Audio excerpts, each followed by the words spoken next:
तो hey guys, HTML की एक और नई वीडियो में आपका स्वागत है। मेरा नाम है प्रेम सिंह और आप देख रहे हैं अर्निंग प्लानर।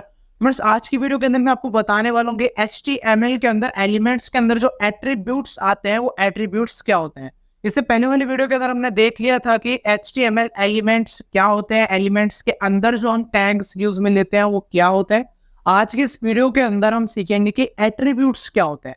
अगर आपको भी कंप्लीट इन्फॉर्मेशन चाहिए तो आज की वीडियो बिना स्किप के कंप्लीटली देखना और इस वीडियो के नीचे एक सब्सक्राइब का बटन मिल जाएगा, सिंपली उसके ऊपर क्लिक कर दीजिए, वीडियो को लाइक कर दीजिए। तो ज्यादा टाइम वेस्ट ना करते हुए हम करते हैं वीडियो को स्टार्ट।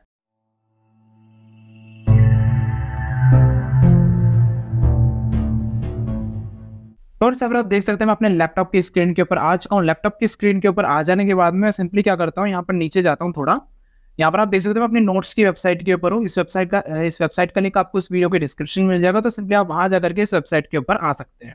इस वेबसाइट के ऊपर आ जाने के बाद में यहाँ पर आपको नीचे आना है और यहाँ पर आज अपना टॉपिक चलेगा एट्रीब्यूट। तो मैं सिंपली क्या करता हूँ, ये वाली जो स्लाइड है मैं सिंपली इसको ओपन कर लेता हूँ और जैसे मैं इसके ऊपर क्लिक करता हूँ ये स्लाइड ओपन हो चुकी है। मैं इसके ऊपर मैं इसको न्यू टैब में ओपन करता हूँ ताकि मैं इसको जूम कर सकूँ। ठीक है, मैंने क्लिक करा और ये जूम हो गया, थोड़ा सा और थोड़ा ज़्यादा ही जूम हो गया ये। चलो कोई नहीं, ठीक है, इतना सही है। अब देखिए आज अपना चलेगा व्हाट इज एचटीएमएल एट्रीब्यूट। ठीक है, अब व्हाट इज एचटीएमएल एट्रीब्यूट, अब एट्रीब्यूट्स क्या होते हैं। अब देखिए फ्रेंड्स, इससे पहले वाले वीडियो के अंदर मैंने आपको बताया था कि एलिमेंट्स क्या होते हैं। जैसे कि अभी आप देख सकते हैं यहाँ पे ये तो बना हो गया स्टार्टिंग टैग, ये कंप्लीट जो है ना, ये पूरा का पूरा हुआ है अपना स्टार्टिंग टैग, और ये नीचे की तरफ जो है ये अपना एंडिंग टैग, और ये पूरा कंप्लीट मिलकर के बनता है एक एलिमेंट। ये मैंने आपको बता दिया था। ठीक है, अब बारी आती है एट्रीब्यूट्स की। सबसे पहले समझिए कि एट्रीब्यूट्स लगाते कहाँ पर है। ठीक है, और इन एट्रीब्यूट्स का क्या काम होता है। ठीक है, सबसे पहले तो देखिए एट्रीब्यूट्स जो है ना वो हमेशा स्टार्टिंग टैग के अंदर लगते हैं। ठीक है, सबसे पहले हम इसकी इन्फॉर्मेशन देख लेते हैं। जैसे ये लिखा हुआ है all HTML elements can have attributes, मतलब जितने भी एचटीएमएल के एलिमेंट्स है ना उन सभी के पास में एट्रीब्यूट्स होते हैं। अब आप उनको यूज में लीजिए या फिर मत लीजिए, ये आपकी रिक्वायरमेंट के अकॉर्डिंग है। लेकिन हर एक एलिमेंट के ऊपर एचटीएमएल के अंदर जितने भी एलिमेंट्स है ना उन सभी के पास में एक एट्रीब्यूट होता ही होता है। ठीक है, attributes provides additional information about element. Attributes जो होता है ना वो उस एलिमेंट्स की कुछ एक्स्ट्रा इन्फॉर्मेशन प्रोवाइड करते हैं। कैसे प्रोवाइड करते हैं हम आगे की तरफ देखेंगे अभी। ठीक है, attributes are always specified in the starting tag. जैसे कि मैंने आपको बताया कि एट्रीब्यूट्स हमेशा स्टार्टिंग टैग के अंदर ही आते हैं। जैसे कि देख सकते हैं ये अपना स्टार्टिंग टैग है। ठीक है, ये स्टार्टिंग टैग के अंदर देख सकते हैं टैग का नाम डाला और उसके बाद थोड़ा सा मैंने स्पेस दिया, एक स्पेस दे करके यहाँ पर मैंने अपने एट्रीब्यूट का नाम डाल दिया और एट्रीब्यूट की यहाँ पर वैल्यू आ जाएगी।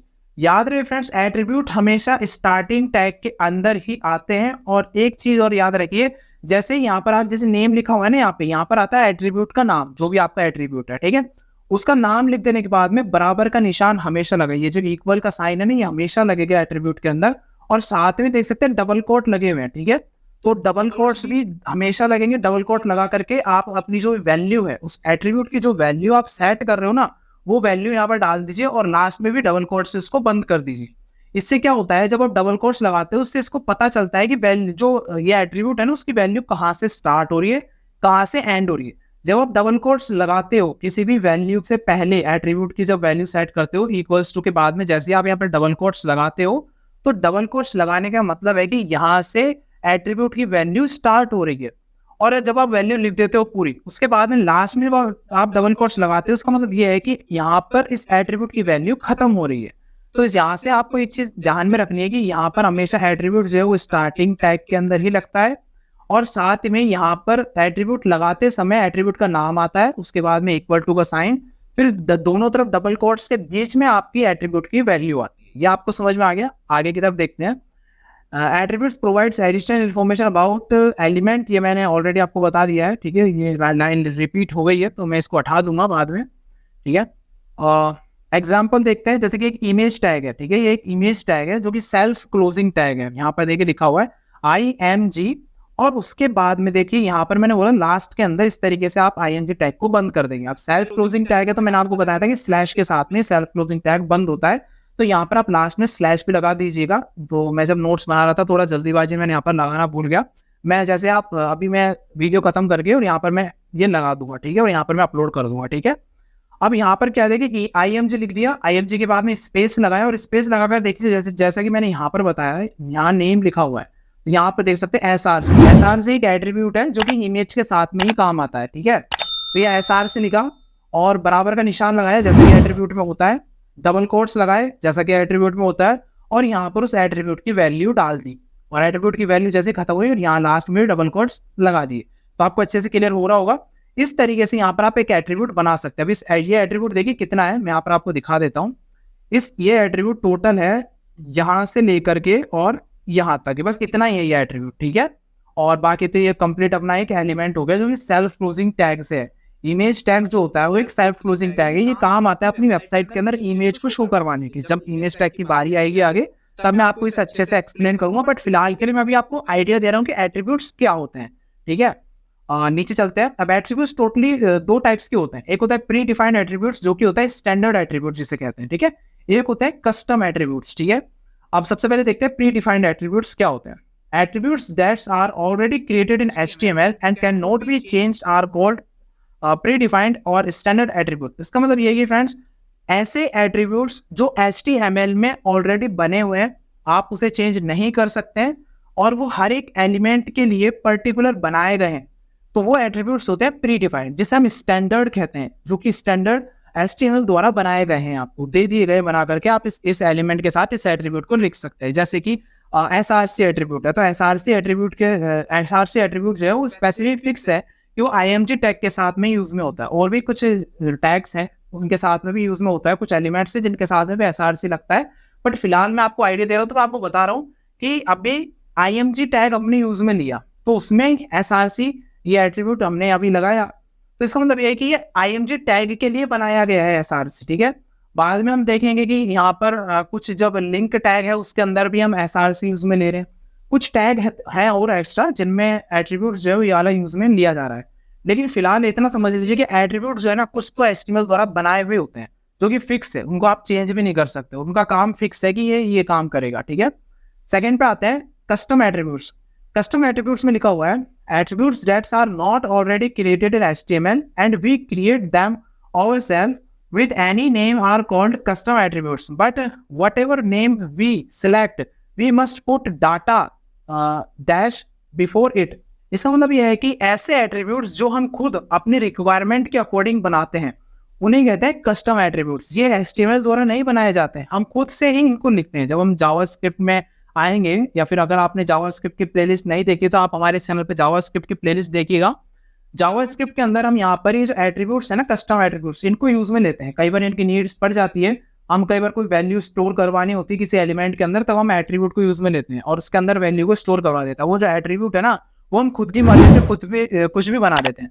जैसे कि एक एग्जाम्पल देख सकते हैं, मैं यहाँ पर लिखा हुआ है डाटा, और ये चीज ध्यान में रखना कि जब भी आप कुछ भी नाम डाल रहे हो, जैसे कि यहाँ पर नेम आ जाएगा एट्रीब्यूट का, जो भी आप नाम डालोगे वो नाम डाल दो अपनी अकॉर्डिंग, जो भी नाम आप रखना चाहते हो एट्रीब्यूट का वो नाम रख दीजिए।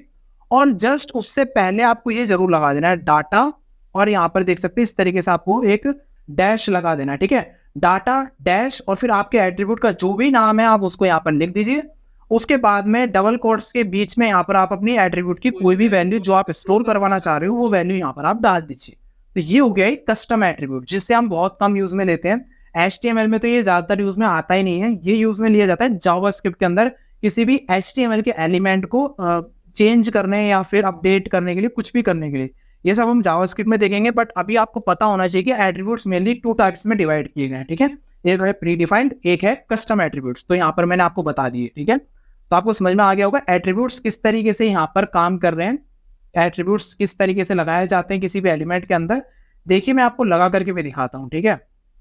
हाँ, मैं क्या करता हूँ अपने फोल्डर में जाता हूँ, और आपको पता होगा हमने HTML का एक फोल्डर बनाया था जिसमें अपना कोड चल रहा है। यहाँ पर मैं कहीं पर भी राइट क्लिक करता हूँ, open show more option, open with code का ऑप्शन में मैं क्लिक कर देता हूँ और हमारा VS कोड ओपन हो जाएगा, ठीक है। अब यहाँ पर लास्ट टाइम अपन ने P टैग डाल दिया था। अब मैं क्या करता हूँ यहाँ पर एक IMG टैग बनाता हूँ, IMG, देख सकते हैं मैंने सिर्फ लिखा IMG। जैसे ही मैं एंटर प्रेस करूंगा यहाँ पर देख सकते हैं ऑटोमेटिकली देख सकते हैं SRC एट्रीब्यूट भी आ चुका है और एक ऑल्ट एट्रीब्यूट्स भी आ चुका है। तो आपको समझ में आ रहा होगा कि कुछ एट्रीब्यूट्स ऐसे हैं जो ऑलरेडी किसी एलिमेंट के लिए फिक्स कर दिए गए हैं कि ये एट्रीब्यूट इस एलिमेंट के साथ में यूज में लिया जाएगा, ठीक है। तो उसमें से एक ऑल्ट एट्रीब्यूट है और एक है SRC एट्रीब्यूट, ठीक है। अब SRC एट्रीब्यूट के अंदर आपको क्या करना पड़ता है, यहाँ पर आपको पाथ देना पड़ता है कि कौन सी इमेज आप शो करवाना चाहते हो। बट फिलहाल तो मेरे को कोई इमेज शो नहीं करवानी है, आगे जाकर के हम एट्रीब्यूट्स को बहुत यूज में लेंगे। HTML के अंदर बिना एट्रीब्यूट के तो काम बनता ही नहीं है, एट्रीब्यूट्स तो आपको यूज में लेने ही पड़ेंगे, ठीक है। तो अगर मैं कहूँ एट्रीब्यूट तो आप कंफ्यूज ना हो, इसलिए मैंने आज की वीडियो बनाई है और इसमें आपको एट्रीब्यूट्स की सारी नॉलेज दी है, ठीक है। देख सकते हैं इसके अंदर ये एट्रीब्यूट है, एक एट्रीब्यूट तो ये हो गया, मल्टीपल एट्रीब्यूट्स हो सकते हैं किसी एक एलिमेंट के अंदर, ठीक है, ये चीज ध्यान में रखना।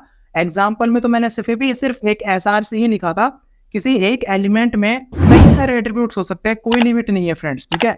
जैसे कि अब ये इमेज टैग है, अब इस इमेज टैग के अंदर यहाँ पर देख सकते हैं दोनों एट्रीब्यूट्स है, एक तो SR से एट्रीब्यूट हो गया और दूसरा ये हो गया एक ऑल्ट एट्रीब्यूट, ठीक है। तो दो एट्रीब्यूट्स है और दोनों एट्रीब्यूट्स के बीच में देख सकते हैं स्पेस है।